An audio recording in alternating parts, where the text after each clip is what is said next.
Squad, what's up, Coach Martel here, back with another video. Today, we're talking about the best meal plan for fat loss. I'm giving you a 3-step strategy in order to build the perfect plan for you to get to your goals. Let's get it. Before we dive into the strategy, I really want to talk a little bit about the 3 things that people do wrong in their overall diet when they're trying to drop fat, when they're trying to build muscle, and why it's so difficult and why you struggle to stay on track on a consistent basis. First off is that you have a boring and redundant diet. This is eating the same things day after day after day after day, and feeling like that's what you would have to do in order to get to your goals. Typically, this comes from the second issue, which is adhering to just diet foods. And you guys know exactly what I mean when I say diet foods. I'm talking about chicken breast, brown rice, raw spinach, rice cakes, things like that. Things that people feel are the only things they can eat while being on a diet. And this is extremely unsustainable. It's not fun. It's not pleasant. It's just really hard to make progress and get results if every time you sit down at the table, you hate what you're eating. You feel like you're literally about to vomit because you're tired of chicken breast, you're tired of ground turkey, and you're tired of raw spinach, and all of these things. And that's 2 things that make it extremely hard to stick to your diet and obviously see results in the long run. And then the third issue is having drastically low calorie numbers that lead to extremely low energy, fatigue. It leads to constantly thinking about food, and ultimately it's going to lead to binging out. So you've got this constant cycle of where maybe throughout the week, Monday through Thursday, you're eating maybe 1,100 calories a day because you got your meal prep and all this stuff. But the issue is you haven't tracked anything. You don't know how much you're supposed to be eating or all that. And you've got your baseline. You're eating 1,200 calories, literally hardly enough to sustain a 15-year-old child, let alone a grown man or a grown woman. So you've got your baseline right here. And by Thursday, you are hungry as all get out. Your energy is terrible. You're cranky. If you see another tilapia and brown rice, you're gonna scream. And then Friday gets here and you say, okay, good. I got my cheat meal coming up. I'm gonna go out to breakfast. I'm gonna go out to lunch, whatever. And you consume this food and it literally just spirals you out of control because you've been eating so little and you've been eating foods that you hate.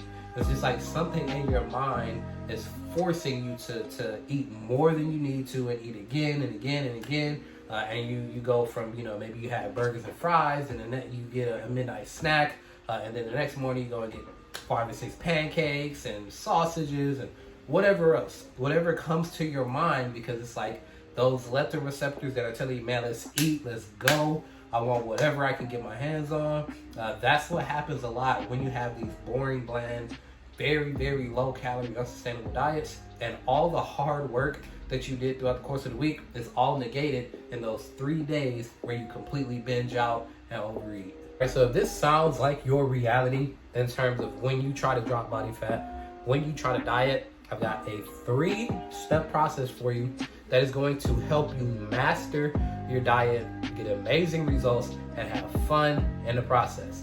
So let's dive into it. First off is to find your calorie goal. This is extremely important because everybody has a baseline. Everybody has a certain amount of food that they need every single day to maintain the status quo, maintain their current body weight. So if you're trying to drop body fat, of course, you need to be in what's called a calorie deficit in order to facilitate that and see that happen. But in order to know what your calorie deficit should be, you have to know how many calories you're burning every single day. You need to know how many calories you have to consume to maintain your body weight. And then we need to knock off maybe anywhere between 100 to 500 calories, just depending on your current body weight, how fast you want to drop fat, and other factors. Anywhere between 100 to 500 calories for your caloric deficit. And you have to know that number and have an understanding of how much food it takes to get there, because without that, it's just shots in the dark. Without that, it's just you're wildly overeating one day, you're wildly undereating the next. And it's going to be very hard to see progress like that, and it's very difficult to plan and maneuver your meals if you have no idea how much you're supposed to be eating. So first off is to find your caloric goal, maintenance wise, and then figure out your caloric deficit, like I said, based on how fast you want to lose weight, based on how much weight you have to lose, and based on how much you really want to diet. Because a 500 calorie deficit is pretty high. You're gonna have to be pretty disciplined and consistent, because those hunger pains are gonna hit. Those dreams and those thoughts about food are probably gonna pop up every now and again with such a steep deficit.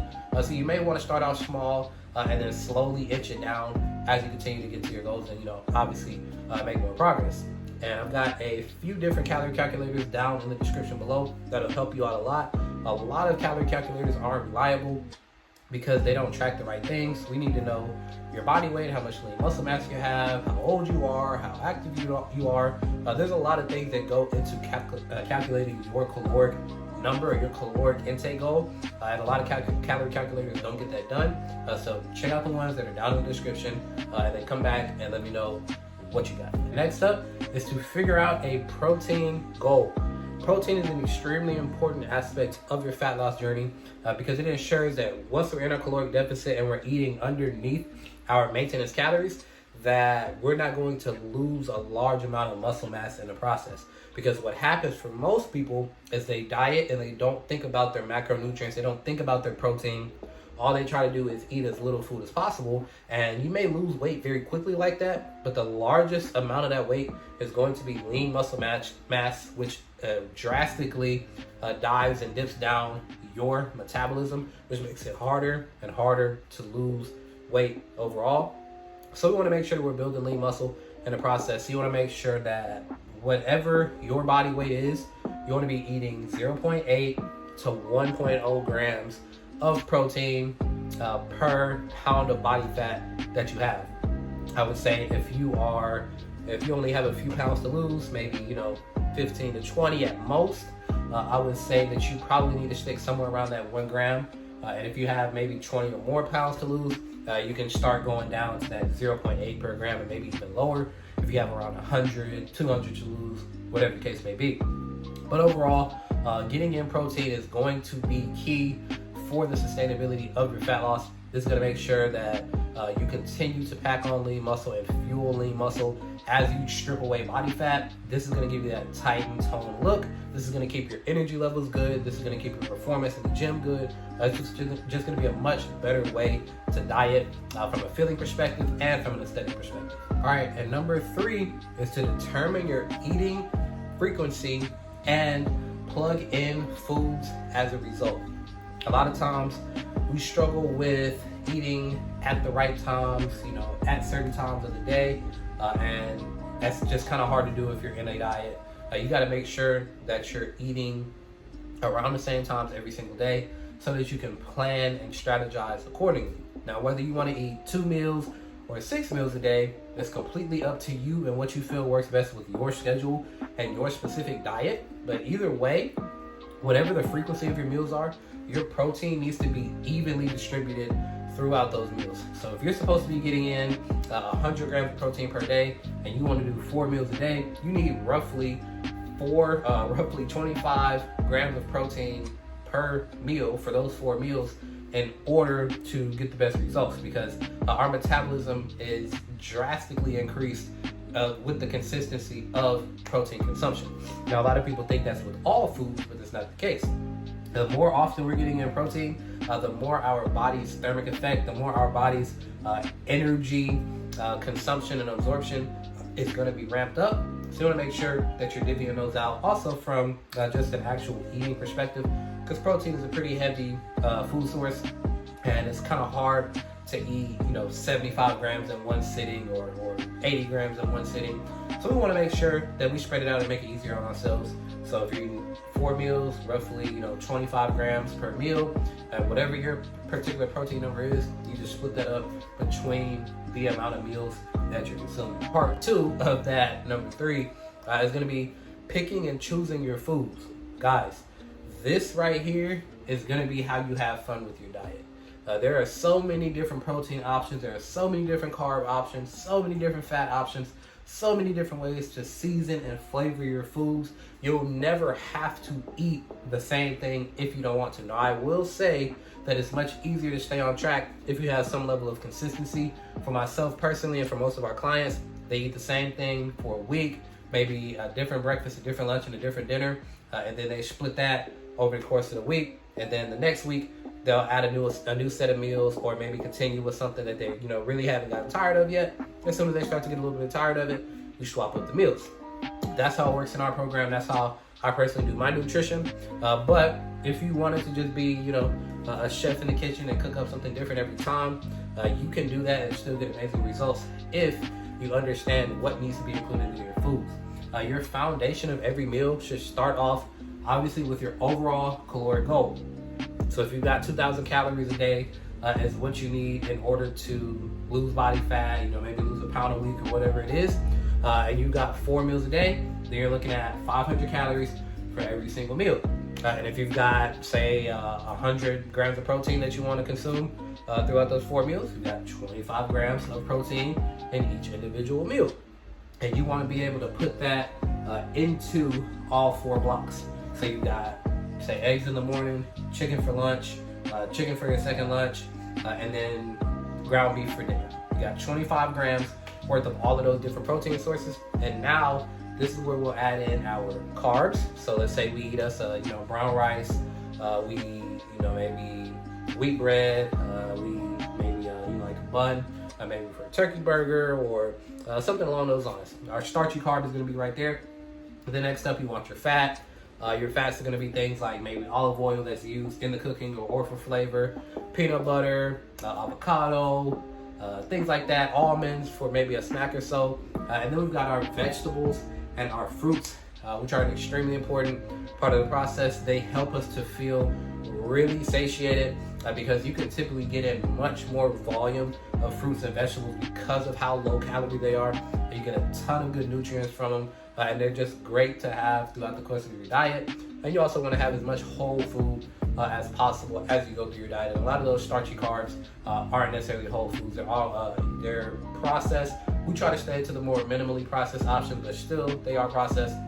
So those fruits, along with those meats or those protein sources, are going to be a good way for you to get a pretty good balanced whole food diet in. But strawberries, oranges, blueberries, blackberries, spinach, edamame, greens, squash, sweet potatoes, all of these things are amazing for your fat loss journey. They're going to help you feel 1,000% better. They're going to get your vitamin deficiencies up and get your energy levels right.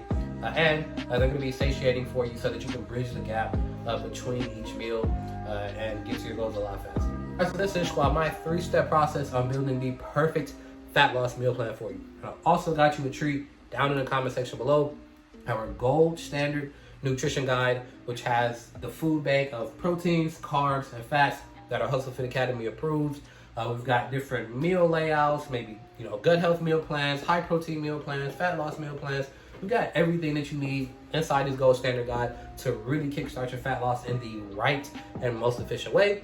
And it's just $7 down in the comment section below. Just click the link, grab that, you'll be able to get on a good start in your fat loss journey and get exactly where you want to be. So if you guys got value from this video, please comment below down in the comment section, share it on your Facebook, Instagram, Twitter, wherever you're watching it from. Make sure that somebody else can get this in, because a lot of people fall off their diet strictly because they feel like it's too hard and it's too unsustainable. But the tips that I'm giving you here should help you sustain your fat loss and get to your goals in the best way possible and stay there and do it in a fun and healthy way. So make sure that you share it, give it a thumbs up, subscribe to the channel so that you don't miss anything going forward. And I'll talk to y'all soon.